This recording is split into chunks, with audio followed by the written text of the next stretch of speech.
Chapter 47, Cuckoo Baroo. Now remember, they've snuck inside the cave. They found Duke, but they also found a lot more rhinoceroses. And they're trying to get in and out without Bodacious Deep Think seeing them. If you ever land in a cave full of rock trolls, remember not to breathe deep.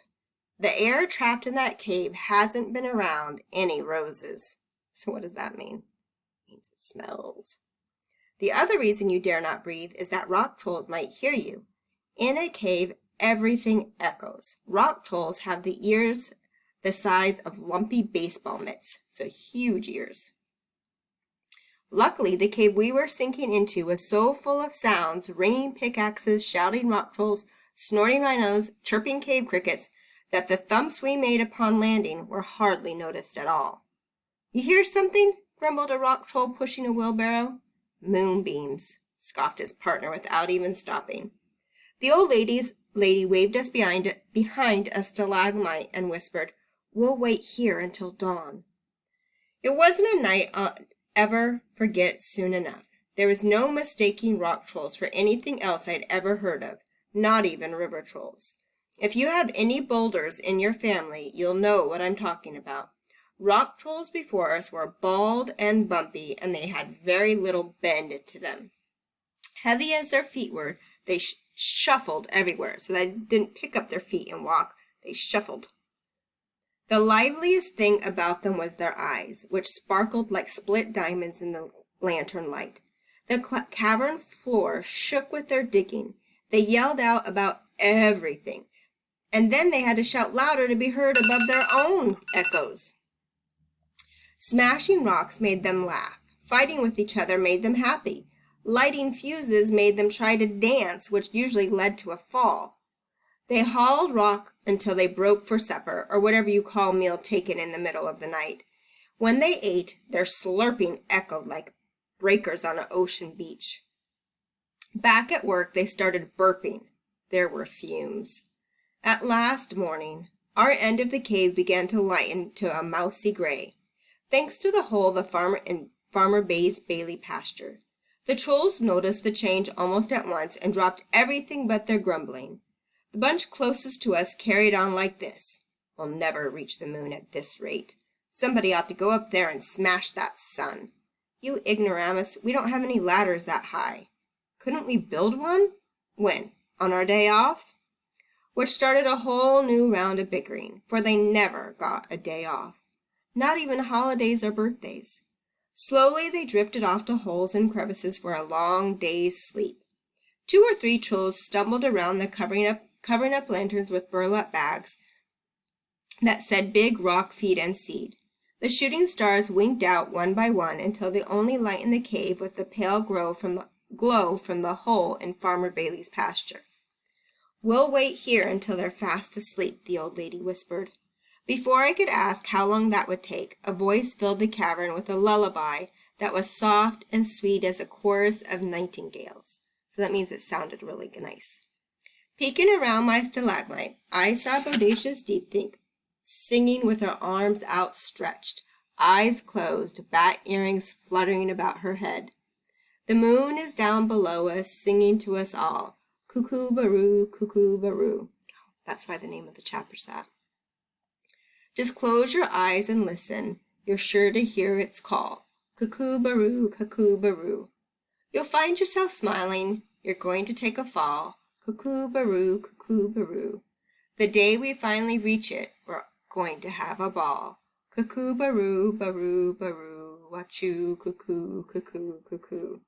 By the time she crooned her way through the lullaby twice, the snores in the cave sounded like 1,000 sloppy geysers. Double knot eel tongue had collapsed in a heap at her feet, leaving Jim Dandy's father right where he lay. Bodacious Deep Think clumped the stone bridge that arched over the underwater stream that led to the rhinos. Halfway across, she flopped down sideways with a thud. You could hear her humming the lullaby to herself until she, too, fell asleep, blocking the only way to the rhinos. Her snores were louder and dreamier than all the other hissing and fizzing that filled the place. "How do we get around her?" I whispered. "Easy," the old lady said. When we started walking, I saw what she meant. My feet still had some of the bubbles that had let me float down from Farmer Bailey's pasture. With a helping boost from the old lady, Stump and I leaped the stream in one bound. Once across, the old lady motioned for Stump to hang back in the shadows.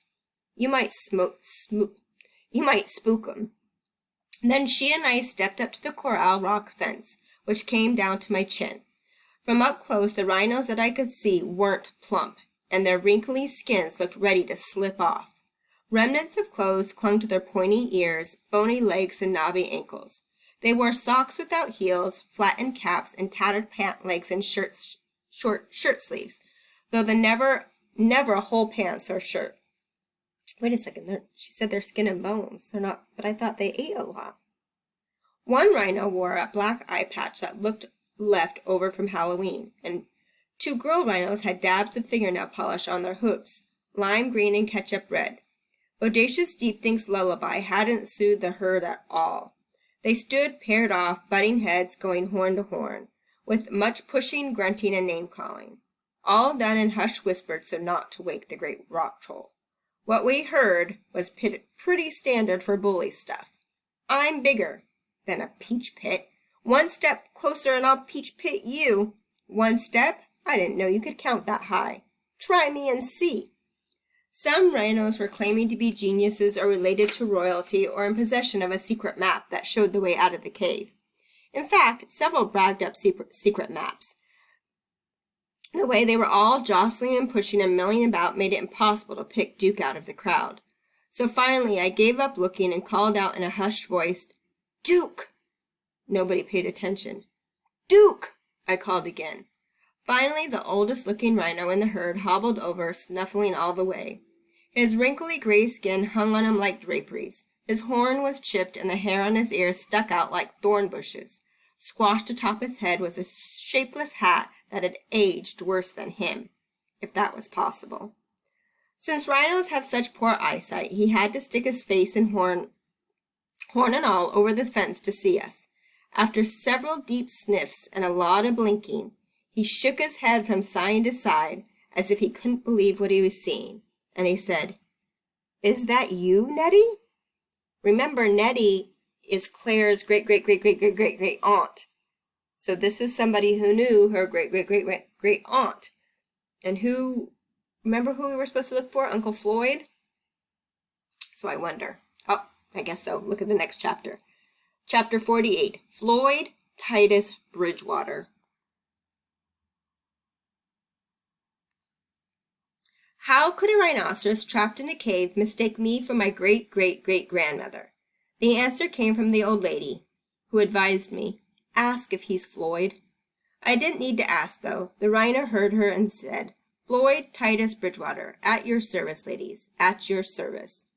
And he made a short bow that started several of the rhinos closer raging on him. "Would you look at old Floyd?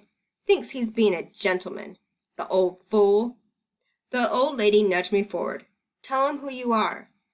"My name is Claire Antoinette Bridgewater," I said, feeling shy enough to turn formal. "Nettie Bridgewater was my great-great-great-grandmother." "Now, how can that be?" Floyd asked. "I've only been down here a few weeks. Months at the most." So they don't know the passage of time, do they? "Who are you?" Uncle Floyd demanded, perturbed. "Friends of a family," the old lady breezed on, "and Nettie sent you a message." "What kind of message?" Uncle Floyd turned cautious. "Well," I started after the old lady nudged me again, "she said to tell you to hurry up." At that, the old rhino muttered considerably, saying to himself, "Sounds like Nettie, all right." Raising his head to us, he added, "She was a bossy little thing, worse than a princess.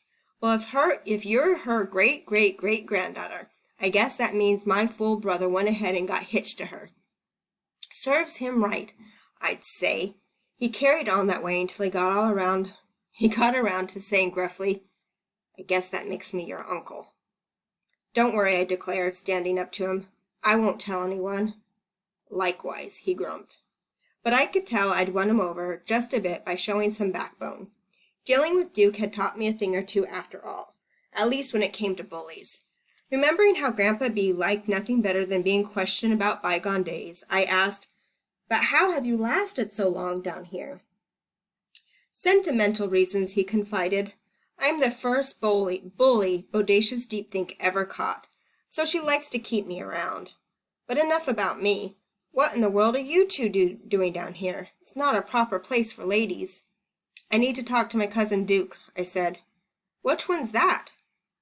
"How many have you got?" the old lady asked him. 3, 4 if you count the lunkhead that got dumped off last night." "That's the lunk that we want," the old lady said. "He's over there eating himself silly." Uncle Floyd pointed with his horn. "You sure he's a Bridgewater?" Off to one side, cloaked by shadows, stood a rhino munching away on Farmer Bailey's hay. The black zipper jacket hanging around his neck said it was Duke. He was fatter and shinier than the rest of the herd, and I didn't see any way we'd ever float him out of the hole in Farmer Bailey's field. Even the rhinos who were nothing but skin and bones didn't look like they could be squeezed out that way. "Sure as can be," I muttered, wishing otherwise. His mother was a Bridgewater. "You here to spring him?" "That's the plan," the old lady said. "How?" "Knock out the lights and run." "Some plan," Uncle Floyd pooh-poohed. "Well, we'll listen to anything better." "You know," Uncle Floyd admitted after some thought, "these trolls aren't exactly packed with brains. Maybe your idea would work, if you know the way out, that is." "We knew the way in, didn't we?" "I guess you did," Uncle Floyd agreed, turning hopeful. "Take me too?" "We'll take anyone who wants to go." "That'll be all 29 of us," Uncle Floyd declared. "So round 'em up," the old lady said. Uncle Floyd hobbled off to do just that. Within minutes we had 28 horns pointing at us. The only horn not jabbed our way belonged to Duke, who was my cousin. He stayed off to the side, facing our general direction, but too busy chowing down on hay to pay us any attention. The other rhiners gave us hard once-over, saying things like, "They don't look like much to me. What are they selling? Why, they couldn't lead us out of a paper bag." But Uncle Floyd stood up for us. "The scrawny one's my niece, so mind your manners. And who's had a better offer?" The rhinos quieted then, for of course they hadn't had any other offers at all. "I'm only going to say this once," the old lady whispered, "so you better get him too." She pointed at Duke. 4 rhinos charged over, convinced Duke to join us, and nothing flat. They weren't too gentle about it either, but then Duke wasn't too eager to be parted from his hay. Once my cousin recovered his dignity, he leaned his weak rhino eyes over the fence as far as they could see for a solid look at me. His mouth dropped open, with bits of hay falling out. He said, "I thought I was finally rid of you." "We're trying to get you home," I sassed right back. "Who says I want to go?" Duke blustered. "I like it down here just dandy. I've made a few friends." "No, you haven't," Uncle Floyd told him. "And there's plenty to eat," Duke went on. "As much as you want." Uncle Floyd's tone made it clear that Duke was a fool for wanting it. "So who asked you for any help?" Duke wanted to know. "Nah, I'm staying right here." "Not for long you're not," Uncle Floyd said. "Not the way you're packing in that hay." "Huh?" Duke stopped mid-chew. "You heard me. Why do you think you're the only one eating?" "You're not hungry?" Duke guessed, realizing as he spoke how dumb it sounded. The rib cage of every rhino around him was easy to see. The ribs were as easy to see as the bars of a bird cage. How could they not be absolutely famished? "You're darn tooting we're not hungry," Uncle Floyd scoffed. "We seen what happens if you are. First you get all plump and juicy, then it's snack time." "What's wrong with a little snack?" Duke protested.